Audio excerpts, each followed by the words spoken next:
Assalamualaikum warahmatullahi wabarakatuh. Salam kenal, salam jumpa di channel Cerita Misterius. Di kesempatan kali ini saya akan menceritakan kisah misteri yang berjudul Selalu Gagal Melakukan Ritual. Tapi sebelum kita masuk ke dalam ceritanya, nama dan tempatnya disamarkan semua. Tak usah kita berlama-lama, langsung saja simak ceritanya. Ini adalah sebuah kisah nyata. Seseorang yang pernah melakukan pesugihan, sebut saja namanya Mbak Siti, hidup di kota metropolitan dengan keadaan yang pas-pasan bersama keluarga kecilnya. Sehingga suatu hari dia terhimpit hutang dan masalah ekonomi, hingga akhirnya nekat melakukan pesugihan. Sudah berulang kali Mbak Siti melakukan pesugihan, namun apa daya, segala usaha yang dilakukannya selalu gagal. Tidak seperti teman-temannya yang berhasil dan sukses sampai sekarang. Nah, awalnya Mbak Siti yang hidup dengan serba kekurangan, pagi hari malam mencari cuan untuk mencukupi kebutuhan keluarganya dan juga untuk melunasi hutang piutangnya. Sementara keadaan suaminya pun sama, bekerja sebagai buruh dengan penghasilan yang tak seberapa, hanya cukup untuk makan satu kali dalam sehari. Mbak Siti yang waktu itu bekerja sebagai buruh cuci di setiap rumah warga. Suatu hari, Mbak Siti ini bertemu dengan temannya yang sudah lama tak jumpa. Nah, temannya ini sangat terkejut melihat kondisi Mbak Siti yang sekarang. Bukannya semakin membaik, justru semakin memburuk. Mbak Siti pun menceritakan kejadian yang menimpa dirinya. Dari obrolan bersama temannya, inilah Mbak Siti mengambil satu keputusan demi kelangsungan hidupnya. Hanya karena masalah ekonomi, dia nekat melakukan pesugihan di pantai selatan. Dia bersama temannya dan orang-orang yang ingin cepat kaya melakukan ritual pesugihan dengan cara ngeblank sehari semalam di pinggir pantai yang dipandu oleh juru kunci pesugihan tersebut. Dengan berbagai syarat yang telah dibawa, Mbak Siti melakukan sebuah ritual dengan kusuknya. Setelah selesai ritual, saat tengah malam, tiba-tiba ombak besar datang, menyapu semua orang yang melakukan ritual di pantai itu. Tapi anehnya, hanya Mbak Siti yang tidak ikut tersapu oleh ombak.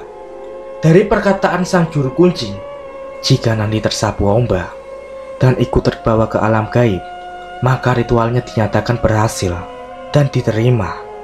Tinggal menunggu dikembalikan oleh penunggu alam sana yang nanti pulang sudah menjadi orang kaya.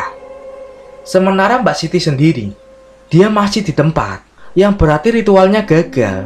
Mbak Siti hanya bisa menelan nafas. Malam itu juga, ia memutuskan untuk segera pulang ke rumah. Nah, di esok harinya, dari kegagalan itu tak membuat Mbak Siti putus asa. Dia mencoba mencari tahu lagi tentang ritual pesugihan. Pikirannya yang sudah kalang kabut, capek hidup miskin terus-menerus, sampai Mbak Siti mencoba melakukan pesugihan ke Gunung Kawi. Melalui bantuan juru kunci, Mbak Siti diberi arah untuk melakukan ritual pertapaan. Selama 7 hari 7 malam, Mbak Siti melakukan serangkaian ritual, dimulai dari mandi kembang sampai duduk di atas daun pisang di bawah pohon bidara. Tapi Wangsi tidak juga datang. Dengan kata yang pasrah, Mbak Siti berkata, "Kabulkanlah hajatku. Aku tidak mau hidup terlilit hutang seperti ini. Kasihan keluarga dan anak-anakku. Aku rela sebagai gantinya. Ambillah nyawaku, asalkan keluargaku hidup dengan tenang, tanpa adanya hutang dan serba kecukupan." Walaupun sudah mengatakan seperti itu, sampai 7 hari 7 malam, Mbak Siti tidak mendapatkan apa-apa. Hanya tangan kosong yang dia terima. Di dalam benang hatinya mengatakan mungkin saja Tuhan masih melindunginya dan menggagalkan segala usaha ritual pesugihannya. Ambisinya untuk melakukan ritual pesugihan pun tak redup, justru semakin berkorban. Kesana kemari mencari informasi tentang ritual pesugihan yang ampuh, sampai Mbak Siti mendapatkan informasi dari sebuah koran harian kalau ada dukun yang terletak di suatu desa terpencil yang terkenal dengan kesaktiannya. Dengan izin sang suami, Mbak Siti pun langsung menghampiri kediamannya dukun itu. Dengan bekal uang seadanya, Mbak Siti menyampaikan hajatnya. Jika dia ingin kaya raya, agar bisa melunasi semua hutang-hutangnya, seperti dukun pada umumnya.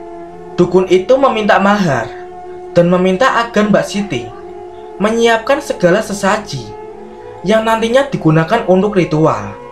Mbak Siti pun mengiyakan apa yang diucapkan oleh sang dukun.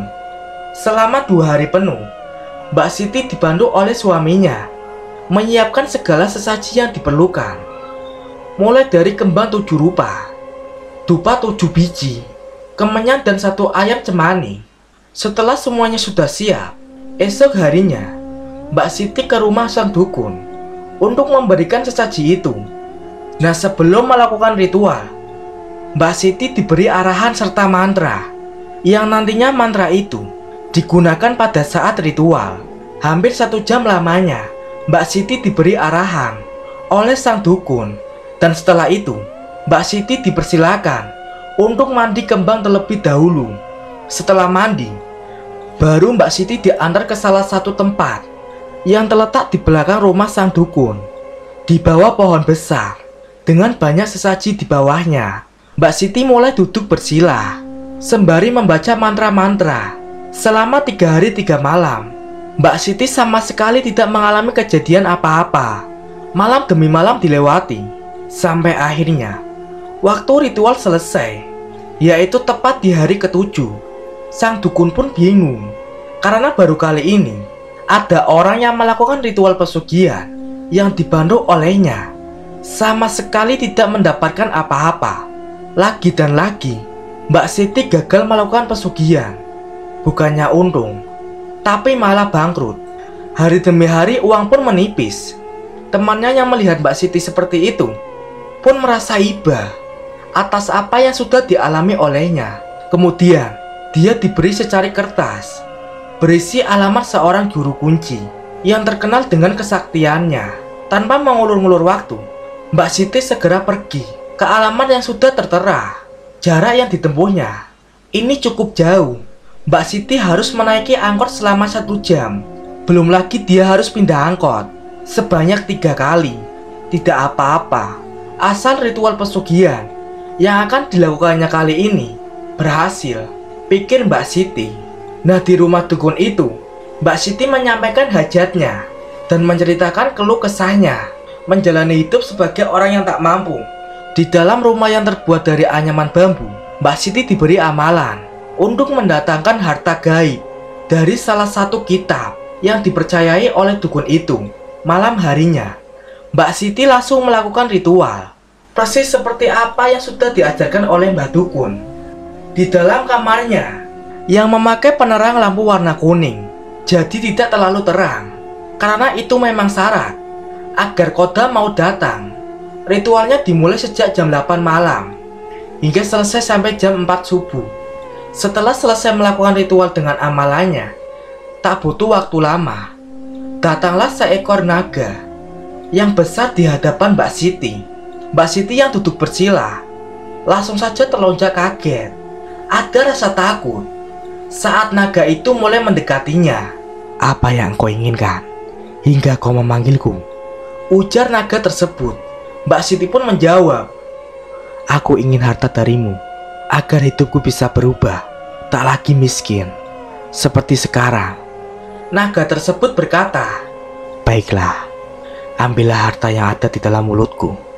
Mulut naga pun langsung menganga lebar dengan tangan yang gemetar. Mbak Siti tanpa berpikir panjang langsung mengambil dengan tangan kanannya, dan yang dia dapatkan berupa batu mustika sebesar buah naga, tapi berbentuk bulat. Dia sangat senang dan bersyukur atas apa yang diterimanya. Mbak Siti sangat berharap dengan batu itu. "Semoga batu ini bisa membuatku kaya raya." Pagi-pagi sekali, Mbak Siti sowan ke rumah Mbah Dukun untuk menceritakan kejadian tadi malam. Dan tak lupa, Mbak Siti memperlihatkan batu mustikanya. Mbah Dukun pun hanya tersenyum melihat batu mustika itu dan berpesan agar Mbak Siti menjaga dan jangan sampai dijual. Kemudian Mbah Dukun pergi ke belakang sebentar dan kembali lagi dengan membawa secari kertas yang berisi amalan pesugihan, surat Al-Ikhlas, dengan kunci doa dan ritualnya. Mbah Dukun itu menjelaskan, jika Mbak Siti berhasil melakukan ritual itu, maka dia akan mendapatkan uang kurang lebih 3 miliaran, terkadang juga dalam bentuk emas. Dengan syarat, sebelum mengamalkan, harus izin beliau, agar sewaktu-waktu ada sesuatu, beliau bisa membantunya. Mbak Siti yang sudah mendapatkan arahan dan juga amalan ritual, lalu Mbak Siti pun pamit pulang. Pukul 7 malam, Mbak Siti sampai di rumah. Nah, sepulangnya di rumah Mbah Dukun, Mbak Siti berpesan kepada suami dan anaknya agar tidak ada yang mengganggunya saat dirinya sedang mulai mengamalkan amalan yang sudah diberikan oleh sang dukun. Ritual itu akan dilakukan di sebuah kamar khusus yang di dalamnya lengkap dengan berbagai sesaji. Kemudian esok harinya, tanpa memberitahu Mbah Dukun, Mbak Siti berpuasa di dalam kamar. Sebenarnya, untuk melakukan ritual itu, hanya muti 3 hari 3 malam. Dan ternyata, Mbak Siti kuat tidak makan, minum dan tidur selama 3 hari. Hari pertama sudah dilalui, tapi tidak ada kejadian apa-apa. Hari kedua pun, juga tidak ada petunjuk sama sekali. Mbak Siti tetap melakukan ritual dengan sesabar mungkin, sampai akhirnya pada hari ketiga, saat tengah malam, tepatnya pukul 1 dini hari, Mbak Siti memulai ritual dengan membakar dupa. Dan tak lupa, amalan yang sudah dikasih oleh Mbah Dukun dibaca dengan pelan dan berulang kali. Di bacaan ke-7 kalinya, tiba-tiba muncullah ribuan makhluk halus.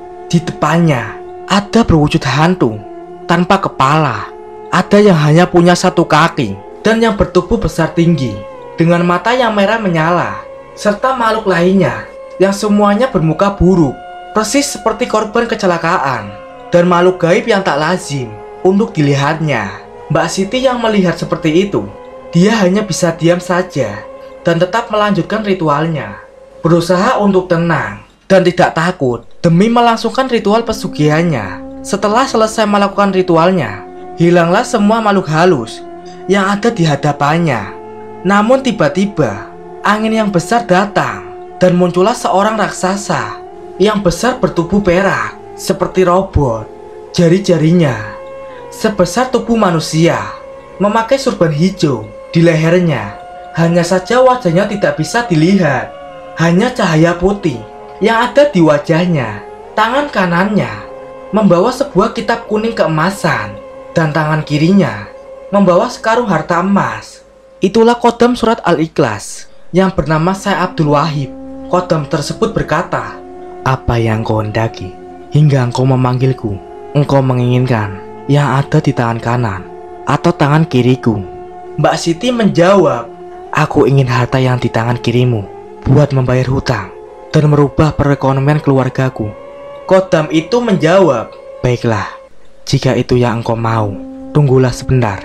Lalu dikibaskanlah sorban hijau dari lehernya. Tiba-tiba angin besar datang dan mengangkat semua yang ada di kamar, hingga Mbak Siti pun ikut terbawa terbang ke atas langit-langit kamar. Kepalanya membentur atap langit sampai dia kesakitan. Teriakan meminta tolong pun keluar dari mulutnya. "Tolong! Tolong aku, Mas! Tolong!" teriak Mbak Siti dengan kerasnya, meminta tolong kepada suaminya. Suaminya yang berada di ruang tengah bersama anaknya pun sontak kaget mendengar teriakan dan rintihan minta tolong.